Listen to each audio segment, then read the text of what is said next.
it isn't a super fast, quick, smooth move.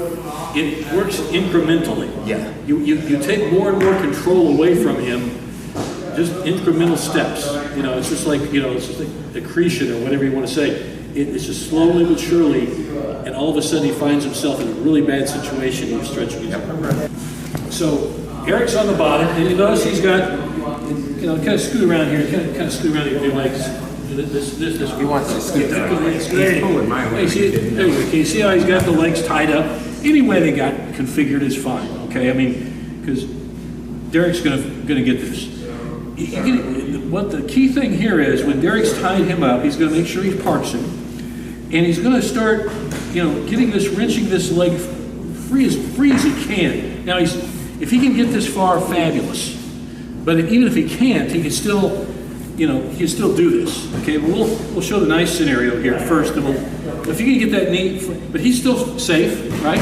Especially like in a judo sense, there's still no psychome call there, right? Okay. So now Derek's next step, he's wrenched that as much as free as he could. Now what he's going to do is start going to trap Eric's near arm. So he's going to start trying, you know, boom. He's going to give up the pin situation, and he's going to start working for more and just working in here. Now at this point he's thinking, oh, I'm you know, getting released. He may turn in, turn out, whatever. But notice how he's turning. Now as Derek does this, he's going to try to get Eric more on his side as he's done here. You notice how he immediately did that? Come back and just yeah, start. So he was flat, in like a pinning off psychome situation, even though he had that. Now he starts working the arm. As he's trapping the arm, he's also working to kind of push Eric up onto his left side. Now notice he's starting to shift also to his left. Derek is moving to his left. I'll get out of the way, because what he's going to start doing, he's going to eventually pop up on this knee like this. See how he does this? Now, look at this. He's still got his leg hooked here, doesn't he? He doesn't need to extract this. That's not necessary. He can stay there with that fine. Now he's got the arm trapped. Now all he has to do is kick his leg over and roll back and work the Juji Gatame from there. And there you've got it. See, to finish the Juji Gatame, okay? Without me blabbing on, can you just do it fairly slow, fairly slow. So just watch Derek.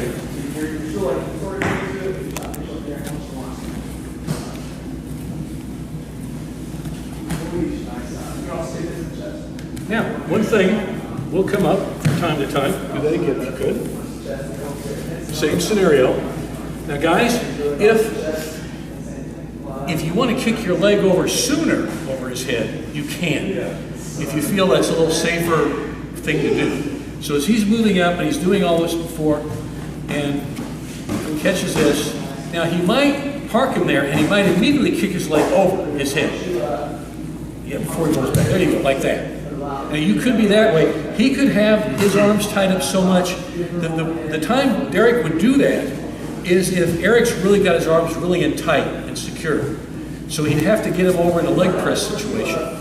So if the guy on the bottom's got his arms super tight, okay, this is the time you kick your leg over. And now notice he's on top of him. He can keep that leg there. That's fine. Now he can start working and wrench that arm free to get the Juji Gatame. You know, however he wants to do it. Yeah, there you go. Prop it free, and there's your Juji Gatame. So there are a lot of ways to do this. You can individualize it yourself, personalize it, and make it work for you.